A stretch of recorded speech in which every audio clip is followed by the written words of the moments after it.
Et si aujourd'hui on plongeait dans les tréfonds de l'enfer? On s'attaque aujourd'hui au tournage maudit par excellence, le mythe du film qui fut un calvaire à tourner, mais qui est au final devenu culte. Aujourd'hui, on va parler d'Apocalypse Now.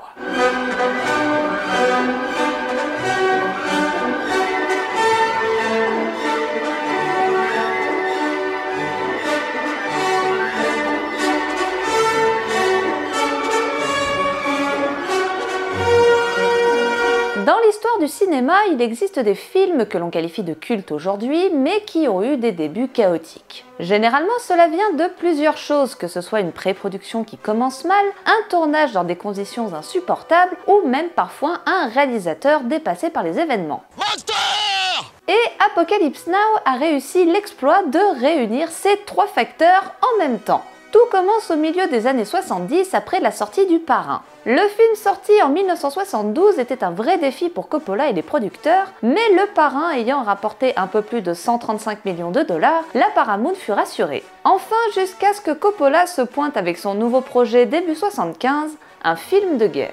Inspiré du roman de Joseph Conrad Au cœur des ténèbres, Apocalypse Now se présente comme une sorte de satire de la guerre du Vietnam qui venait de se terminer et sur ces soldats partis loin de chez eux et qui en reviennent soit entre quatre planches, soit complètement fous. Le projet de Coppola était de montrer la réalité des combats à travers un soldat déjà traumatisé par le conflit, une véritable descente aux enfers pour ces soldats américains qui passèrent de personnes lambda à des tueurs sans pitié. Mais cette descente aux enfers fut bien réelle puisque le tournage d'Apocalypse Now est aujourd'hui connu comme le tournage maudit par excellence. Début 1976, Coppola décolle pour les Philippines avec toute sa famille pour débuter le tournage du film, avec Harvey Keitel dans le rôle de Willard, Marlon Brando dans le rôle du colonel Kurtz et 17 millions de dollars de budget. Un tournage étendu au départ sur 6 semaines, mais comme les Philippines sont connues pour sa jungle luxuriante, ses paysages à perte de vue et surtout ses célèbres moussons, ces dernières ont décidé de se réveiller un mois après le début du tournage. Des pluies torrentielles se sont en effet abattues sur les décors, emportant une bonne partie du matériel ainsi que 3 caméramans. Coppola, dépassé par les événements et détesté par une bonne partie de l'équipe, se réfugie alors dans la consommation de stupéfiants et devient de plus en plus tyrannique, allant jusqu'à virer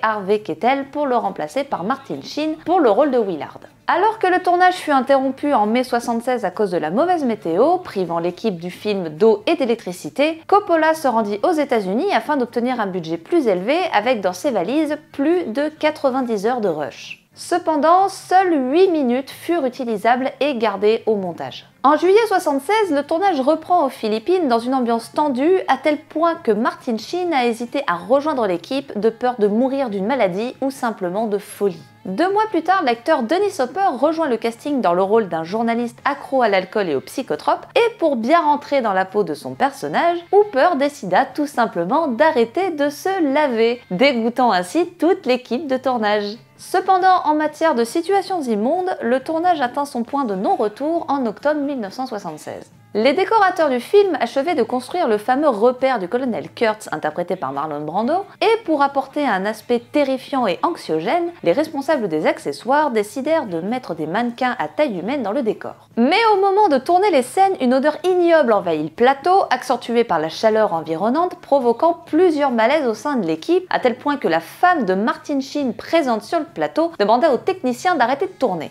Cette odeur était due aux fameux mannequins qui s'avéraient être de véritables cadavres, les responsables des accessoires s'étant fait duper par des pilleurs de tombes déguisés en faux accessoiristes locaux. Heureusement, les autorités locales arrivèrent juste à temps pour empêcher Coppola de filmer de vrais cadavres dans son décor, et ces derniers furent remplacés par des cadavres de rats. En parallèle de l'enfer qui sévissait réellement sur le plateau, Coppola dut gérer une autre crise qui mettait à mal son projet, Marlon Brando. L'acteur déjà habitué des films de Coppola, notamment avec Le Parrain, était réputé pour être incontrôlable sur un plateau. Durant le tournage d'Apocalypse Now, l'acteur arrivait très souvent en retard sans avoir répété son texte ou lu le script du film et a pris énormément de poids par rapport au personnage imaginé par Coppola. Mais son personnage étant la clé de l'histoire du film, Coppola se plia à toutes les exigences de l'acteur, allant jusqu'à payer ce dernier 3,5 millions de dollars pour un mois de tournage. Le réalisateur passa de nombreuses heures avec Brando enfermé dans sa loge afin d'aider l'acteur à répéter son texte et ainsi sauver le projet. Au final, insatisfait du scénario, Brando improvisa une grande partie de ses dialogues, dont le célèbre monologue face au capitaine Willard, qui devint l'une des scènes cultes du film.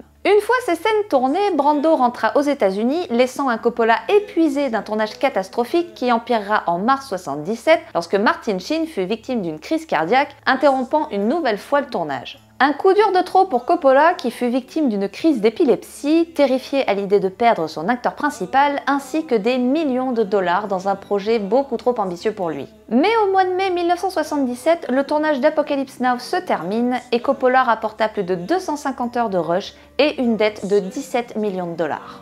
Face à l'état de santé du réalisateur devenu dépressif, la Paramount mit en place une assurance de 15 millions de dollars afin de prévenir d'un potentiel décès de Coppola. Mais ce dernier affronta ses démons et après une version non achevée présentée au Festival de Cannes 78 qui remporta la Palme d'Or, Apocalypse Now sortit sur les écrans en 1979.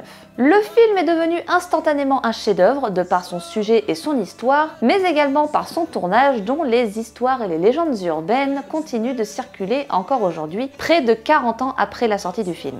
Apocalypse Now est une véritable expérience. La vision d'une descente aux enfers à travers les yeux d'un homme qui n'a plus rien à perdre. Un film qui a connu les pires déboires possibles, affronté les pires horreurs, mais qui, des années après, est devenu une œuvre fascinante. À la fois horrible et attractive, le film ainsi que ses anecdotes de tournage font aujourd'hui partie intégrante de l'histoire du cinéma et continuent encore et toujours de passionner les cinéphiles. Si vous souhaitez en savoir plus sur les secrets de tournage d'Apocalypse Now, je vous conseille le journal d'Eleanor Coppola qui retrace avec plus de détails les différents moments du tournage, ainsi que le documentaire Au cœur des ténèbres. Merci à tous d'avoir regardé cette vidéo, j'espère qu'elle vous a plu.